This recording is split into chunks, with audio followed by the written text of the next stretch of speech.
Hi there, this is Darren Drew from D. Drew Guitars. I'm going to show you a couple woodworking tips that I use in my guitar building. Anyway, I want to bookmark this together because it's going to be a neck. So I have written on here, back with arrows pointing, so I know that that goes together. And the woodworking tips I'm going to teach you is, this is a 1939 table saw, Delta. It's really old. It's very sturdy, it's small, and it works very, very well. So, cast iron top that you know is going to be flat. You can check it with a, straight edge. But, something this thick and big, it's going to be flat, believe me. There's no way that it's going to warp through time. So, I use a palm sander, 220, 320, 120 grit, doesn't matter really. And sand the top of it. And then I use a Johnson's paste wax, which is like Johnson's old 4-wax, whatnot. It makes your material slide super easy and smooth across your top while you're cutting wood with it. Okay, there's one tip. The other tip is, what I'll do is I will put on self-adhesive tape. This happens to be like 220.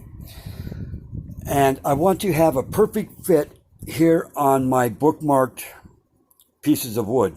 So what I'll do is move my fence over here on top of the paper on the very edge, and I will get my piece of wood that I've already cut, and I want to make sure of two things. Okay, that this piece of wood is straight, flat, perfectly all the way along this edge, and that it has a perfect 90-degree angle right from the bottom to actually this inner edge right here. So a perfect 90 degree from there to here, and this will achieve that for me. What I have to do is I will sand it back and forth, and it will give me a perfect 90 degree there, so I can match it up against this one, and it will be perfect every time. And there's a little trick involved with that too. You can put pencil marks in it, and that will show you exactly where and where it is not touching when you're doing the sanding part. I don't have both hands free, but you just sand this back and forth. The pencil marks will tell you if you need to keep sanding or not.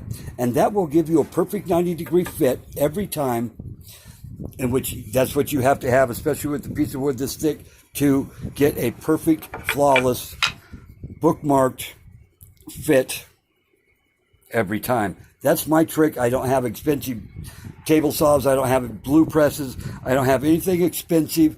I figured this out all on my own at home, in my own workshop, to make a perfect fit every time.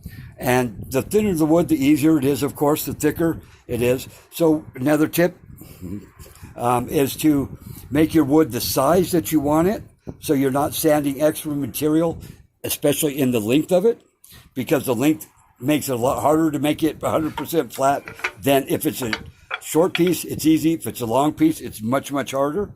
So you want to be able to make it to the length that you want it, or just a little tiny bit of excess just in case, and sand the littlest amount of wood as possible. That's always the key. It saves your sandpaper, it saves your muscle, it saves everything. And then the other trick is you can hold it up to the light and see if you can see through it. Is the way to check it, is one way to check it. The other way to check it is with a square, of course. And what I'm talking about with that is, my garage is a mess, I know. Like this with the square. And it's hard for me to hold, but a square, to check it. And that's what you would want to do to make sure that it's nice and flat also, all the way up and down the board. So there's a few woodworking tips, and I hope you enjoy it. Please subscribe and like. I know my video is all over the place, but that's just the way I am. But at least my work is precise. And so please subscribe and like, and I'll teach you some more woodworking or guitar building tricks. Thank you. This is Darren Drew. Bye-bye.